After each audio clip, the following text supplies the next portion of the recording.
students. Welcome to the part 1 of surface chemistry. This is a very important chapter, a theoretical chapter that can be asked for 3 to 4 marks in your board exams. You all must have heard about solutions. Solutions are made up of two components, solute and a solvent. जो घुलता है वो solute और जिसमें घुलता है वो solvent. तो यहां पे सल्यूट के पार्टिकल्स के साइज के आधार पे हमारे सॉल्यूशंस तीन प्रकार के होते हैं, ट्रू सॉल्यूशंस, सस्पेंशंस और कॉलॉइडल सॉल्यूशंस. अब ट्रू सॉल्यूशंस जहां पे पार्टिकल साइज 1 नैनोमीटर से भी छोटा होता है, यानी जो सॉल्यूट है उसका साइज 1 नैनोमीटर से छोटा होगा. और सस्पेंशन 1000 नैनोमीटर से बड़ा सॉल्यूशन पार्टिकल साइज होगा उसका. और अगर हम बात करते हैं कॉलॉइडल सॉल्यूशन, जो हमें यहाँ पे स्पेशली पढ़ना है, तो उसके लिए पार्टिकल साइज इंटरमीडिएट होना चाहिए, यानी 1 नैनोमीटर से बड़ा और 1000 नैनोमीटर से छोटा. कुछ एग्जांपल्स के तौर पे इसको समझने की कोशिश करते हैं. सपोज हम ट्रू सॉल्यूशंस की बात करते हैं, तो ट्रू सॉल्यूशंस में आप सोडियम क्लोराइड ले लीजिए, नमक को पानी में घोलिए, एक कांच के ग्लास में लीजिए पानी, उसमें घोल लीजिए, तो आपको वो पार्टिकल्स नजर ही नहीं आएंगे, बिल्कुल नहीं नजर आएंगे. इवन माइक्रोस्कोप से भी देखेंगे तो नजर नहीं आएंगे, क्योंकि पार्टिकल साइज बहुत छोटा है. तो वो हो गया ट्रू सॉल्यूशन. अभी आप शैम्पू ले लें या मडी वाटर ले लें, तो इसमें क्या होगा, ये पार्टिकल्स ऐसे होंगे कि आप इसके आर पार देख नहीं सकते हो, बिल्कुल भी ओपेक बन जाएगा सॉल्यूशन. तो ऐसे पार्टिकल साइज जो अरेंज करते हैं, they form suspension. Colloidal size के पार्टिकल्स वो पाए जाते हैं मिल्क जैसे सब्सटेंस में. अब मिल्क को आप देखेंगे तो मिल्क कॉलॉइडल सॉल्यूशन है, पार्टिकल साइज उसके अंदर जो है वो 1 नैनोमीटर से 1000 नैनोमीटर के बीच का है. कॉलॉइडल सॉल्यूशन में सॉल्वेंट और सॉल्यूट को हम डिस्पर्जन मीडियम और डिस्पर्स फेज के नाम से जानते हैं. यानी कि जो सॉल्यूट जो कम मात्रा में सब्सटेंस होता है वो डिस्पर्स फेज कहलाएगा, जो ज्यादा मात्रा में सब्सटेंस होता है वो डिस्पर्जन मीडियम कहलाएगा. अब इसके आधार पे कि क्या डिस्पर्स फेज है, क्या डिस्पर्जन मीडियम है, हमारे जो कॉलॉइडल सॉल्यूशंस हैं ये 8 प्रकार के होते हैं. पहले हम पढ़ते हैं कि सॉलिड में सॉलिड घोला जाए तो वो सॉलिड सॉल कहलाता है, जैसे कि अलॉयज. फिर लिक्विड में सॉलिड घोला जाए, लिक्विड ज्यादा हो सॉलिड कम हो तो सॉल बनता है, जैसे कि पेंट. फिर गैस में सॉलिड हो हल्का सा, एरोसॉल. गैस में सॉलिड स्मोक है जैसे. अब स्मोक के साथ कभी कभार उसके अंदर छोटे मोटे पार्टिकल्स आ जाते हैं, ठीक है. फिर आता है सॉलिड में लिक्विड घोला जाए. अब सॉलिड ज्यादा हो और लिक्विड कम हो तो जेल बनता है, जेली और बटर एग्जांपल्स हैं. फिर लिक्विड में लिक्विड घोल दिया जाए तो ये इमल्शन बनता है, इसका एग्जांपल है मिल्क. फिर है गैस में लिक्विड, एरोसॉल, मिस्ट या फॉग. मिस्ट या फॉग, जब आप कोहरे में जाते हैं कभी तो आप देखते होंगे कि हवा में चलते हुए आपके कपड़े गीले हो जाते हैं, क्योंकि गैस में लिक्विड पार्टिकल्स हैं. फिर सॉलिड में गैस, सॉलिड में गैस घुली है तो फिर सॉलिड सॉल बनेगा. ये भी प्यूमाइस स्टोन है. ये प्यूमाइस स्टोन आपने पेपर वेट देखा होगा, या और भी कई ऐसे पत्थर होते हैं जिनके अंदर वैक्यूम सा बना होता है, वहां खाली जगह, खोखली जगह होती है, तो वो हो गया. फिर लिक्विड में गैस, लिक्विड में गैस को फोम कहते हैं. जो लोग शेव करते हैं वो जानते हैं कि जब दाढ़ी बनाने के लिए आप लेदर का इस्तेमाल करते हैं, जब आप शेविंग क्रीम लगाते हैं तो उसमें बुलबुले बनते हैं, और वो इसलिए बनते हैं क्योंकि लिक्विड में गैस पार्टिकल बन गए. तो सोप लेदर भी ऐसे ही बनता है. तो ये सारे एग्जांपल्स हैं 8 तरीके के कॉलॉइडल सॉल्यूशंस के. अब यहां पे सस्पेंशन, कॉलॉइडल सॉल्यूशन और ट्रू सॉल्यूशन की कुछ प्रॉपर्टीज हैं जो आपस में कंपैरिजन किया गया है, और ये सबसे मेन प्रॉपर्टीज हैं जिनसे इजीली हम पता कर सकते हैं कि सब्सटेंस हमारा या जो सॉल्यूशन है हमारा वो क्या है, सस्पेंशन है, कॉलॉइडल सॉल्यूशन है या ट्रू सॉल्यूशन है. तो पहली चीज है नेचर.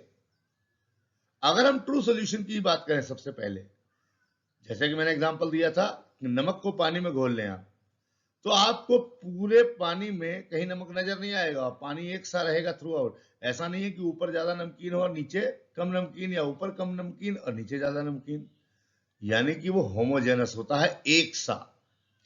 जबकि कोलोइडल सॉल्यूशन और सस्पेंशन कभी भी एक से नहीं होंगे, ये हेट्रोजेनस होते हैं।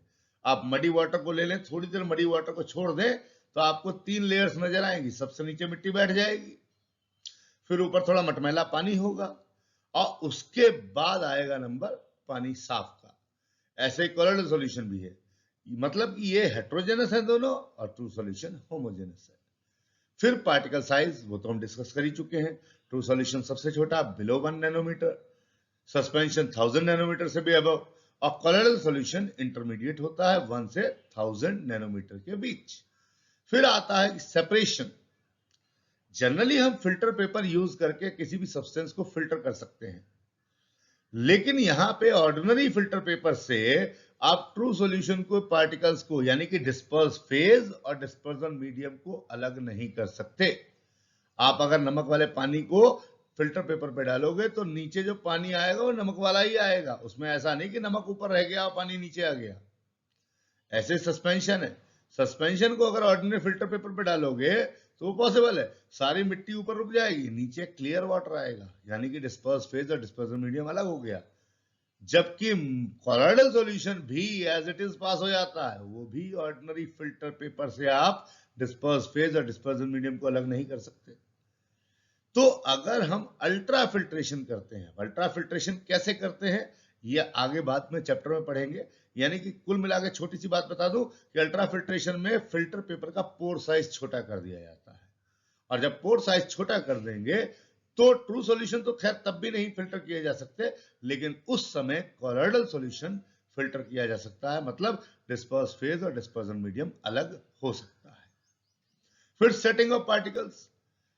सस्पेंशन तो आप छोड़ दीजिए, अपने आप पड़ा पड़ा मटमैला पानी मान लीजिए, वो मिट्टी नीचे बैठ जाएगी, तो ये सेटल कर जाता है अंडर ग्रेविटी।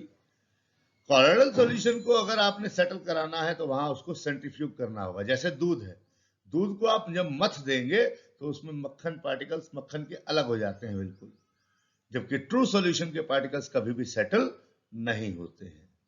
फिर विजिबिलिटी, अभी डिस्कस कर रहे थे हम कि ट्रू सॉल्यूशन के पार्टिकल्स इनविजिबल है, आपको माइक्रोस्कोप से भी नजर नहीं आएंगे, जबकि कोलोइडल साइज के पार्टिकल्स माइक्रोस्कोप से नजर आ जाएंगे। और जो सस्पेंशन है, सस्पेंशन के पार्टिकल साइज तो नेकेड आइज से भी नजर आते हैं। कोलोइडल सॉल्यूशंस को क्लासिफाई किया गया है कई तरीके से, जिनमें से पहला आता है lyophilic and lyophobic colloids. Lyophilic, lyo means liquid and phili means love. ये ऐसे कोलोइडल सॉल्यूशंस हैं जिनमें डिस्पर्स फेज और डिस्पर्जन मीडियम में बहुत ज्यादा एफिनिटी है। ये बस आपको घोलना है और सॉल्यूशन तैयार। अगर हम बात करें लायोफोबिक की, तो फोबिया मींस डर। डर का मतलब यहां पे ये डिस्पर्स फेज और डिस्पर्जन मीडियम में बिल्कुल एफिनिटी नहीं है, आपको ये सॉल्व बनाने के लिए स्पेशल तरीके इस्तेमाल करने होते हैं। लायोफिलिक सॉल्व जितनी आसानी से बन जाते हैं उतने ही रिवर्सिबल होते हैं, जबकि लायोफोबिक जितनी दिक्कत से बनते हैं उतना ही ज्यादा इरिवर्सिबल होते हैं। अगर हम बेसिक डिफरेंसेस देखें लायोफिलिक और लायोफोबिक कोलॉइड्स में, तो लायोफिलिक जैसा कि बताया ईज ऑफ प्रिपरेशन, बहुत जल्दी बनते हैं डायरेक्ट मिक्सिंग से, जबकि लायोफोबिक में स्पेशल मेथड्स यूज किए जाते हैं।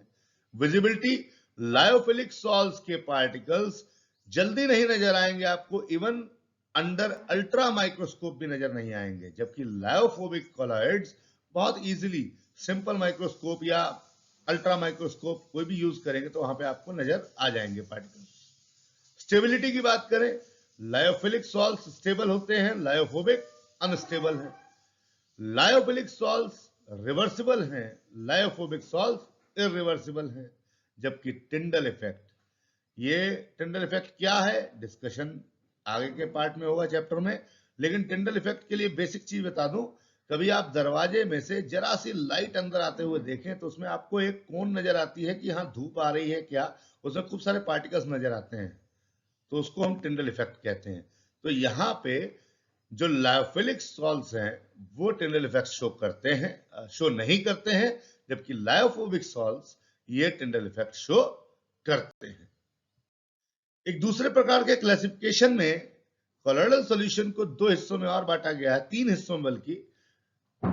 पहला है multi molecular colloids. Multi molecular colloids ये ऐसे होते हैं, मल्टी का मतलब बहुत सारे, यानी कि इनिशियली पार्टिकल साइज बहुत छोटा था, डायमीटर जो था 1 नैनोमीटर से कम था, और ये कई सारे पार्टिकल्स एग्रीगेट हो गए, इकट्ठे हो गए, और इन्होंने अब जो नए पार्टिकल्स बनाए वो किस रेंज में बनाए? कोलॉइडल साइज के। तो इसलिए ऐसे कोलॉइडल सॉल्यूशंस को मल्टी मॉलिक्यूलर कोलॉइड्स कहेंगे। जबकि दूसरा है मैक्रोमोलिक्यूलर कोलॉइड्स। यहां पे इनिशियली पार्टिकल साइज बहुत बड़ा था, यानी कि 1000 नैनोमीटर से भी बड़ा, लेकिन वो किसी कारणवश टूट गए, और टूट के किस रेंज में फॉल कर गए? अगेन कोलॉइडल सॉल्यूशन की रेंज में। तो ऐसे कोलॉइडल सॉल्यूशंस को हम मैक्रोमोलिक्यूलर कोलॉइड्स कहते हैं। तीसरे होते हैं एसोसिएटेड कोलॉइड्स। ये ऐसे सब्सटेंसेस हैं जो नॉर्मल इलेक्ट्रोलाइट की तरह बिहेव करेंगे जब तक उनकी कंसंट्रेशन लो है, लेकिन जैसे ही उनकी कंसंट्रेशन एक पर्टिकुलर अमाउंट से ऊपर बढ़ेगी, वो टर्न हो जाएंगे कोलॉइडल सॉल्यूशन में, यानी कि वो इकट्ठे हो जाएंगे। तो ऐसे सब्सटेंसेस जो लो कंसंट्रेशन पे नॉर्मल इलेक्ट्रोलाइट की तरह बिहेव करते हैं, और हाई कंसंट्रेशन पे वो कोलॉइडल सॉल्यूशन की तरह बिहेव करते हैं, वो एसोसिएटेड कोलॉइड्स कहलाते हैं। और जो मॉलिक्यूल्स इकट्ठे हुए हैं, एग्रीगेटेड पार्टिकल्स जो हैं, उनको मिसल कहते हैं। और ये कोलॉइडल सॉल्यूशन मिसल बनने के लिए एक पर्टिकुलर अमाउंट ऑफ कंसंट्रेशन तक इनकी कंसंट्रेशन राइज होनी चाहिए। तो वो मिनिमम कंसंट्रेशन जिसपे कि एक नॉर्मल इलेक्ट्रोलाइट कोलॉइडल सॉल्यूशन में चेंज हो जाता है, वो कहलाती है क्रिटिकल मिसलाइजेशन कंसंट्रेशन। और उस समय जो टेम्परेचर रिक्वायर्ड है उस कन्वर्जन के लिए, वो कहलाता है क्राफ्ट्स टेम्परेचर। तो फाइनली कोलॉइडल सॉल्यूशंस कैसे बनते हैं और उनकी क्या क्या प्रॉपर्टीज हैं, इसके बारे में डिटेल में पढ़ेंगे हम पार्ट 2 में। आज के लिए इतना ही। अगर ये वीडियो आपको पसंद आई हो तो लाइक करें, कमेंट करें, शेयर करें, और चैनल को सब्सक्राइब करना न भूलें। Thank you.